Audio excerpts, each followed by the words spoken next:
You will never bear a child unless you beg your house help for forgiveness. These particular words kept ringing in Amuche's head, but she kept acting adamant. Amuche has lived with her husband for 20 years now, with no cry of baby in their house. She and her husband Damian has lived for 20 years without no issues, miscarriage or even abortion. They have taken all medication, but it was to no avail. Amuche was worn out from thinking, and her husband already stressed out. He can't imagine taking a second wife because he was a God-fearing man who loves his wife so much. However, Damian's co-worker was happily sharing a testimony of how her cousin of many years bore a child after 15 years. Juliet was a minor in the company, so Damian didn't bother to interfere. However, he was troubled all throughout his stay at his office. He said to himself, if this woman can bear child after 15 years, what is his case that God can't handle?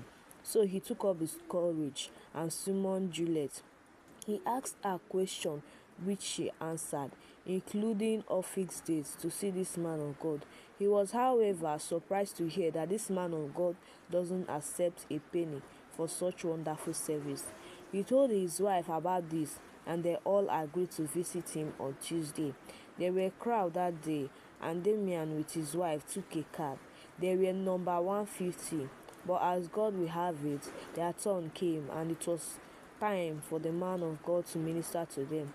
He looked at the woman for some seconds and said, woman, your problem is not too far from me.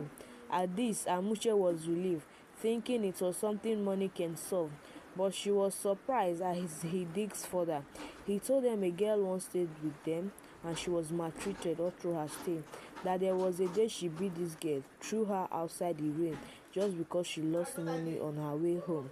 Amuche was shocked. It was actually true. Cynthia had stayed with them when they newly got married. She confirmed the fear and the husband looked in shock. He knew his wife was harsh but not that wicked. So she asked in fear, but man of God, how does this affect us not having kids? He continued and told them that the day the girl cried, she caused the family that they will hear no baby of cry. They will hear no cry of baby in the house, and this is what happened since then. They were told they don't need prayers or sacrifice, but they will ask and locate the girl for forgiveness so that she will reverse the cause. They were shocked, but Damian thought it was not a hard thing to do if that can make them have kids. He was 45 and his wife 43, close to menopause. They went home and Amiche told him she can't simply do that, begging a small girl for what reason. She sparked. The husband was angry but chose to maintain calmness. After some months, Amuche was worried and asked her husband that they should visit the man of God. They did, and the man of God repeated the same thing, that the only way was to beg. At this point, Amiche has no option but to agree to her husband's plea. They asked of Cynthia's location and was given her address. Then Cynthia was already married and tending to her twins. When they reached, Damian immediately knelt down, and Amiche did too.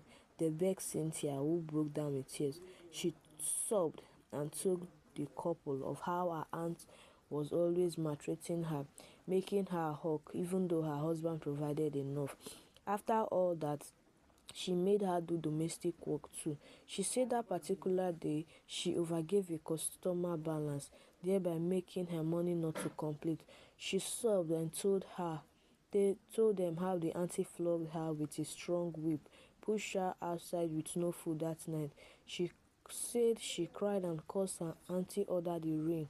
The couples begged her and she proclaims she forgives them. The wife also begged her separately for forgiveness, and the curse was reversed. In a month, Amuche took in. She delivered of a bouncy baby girl who they named Cynthia.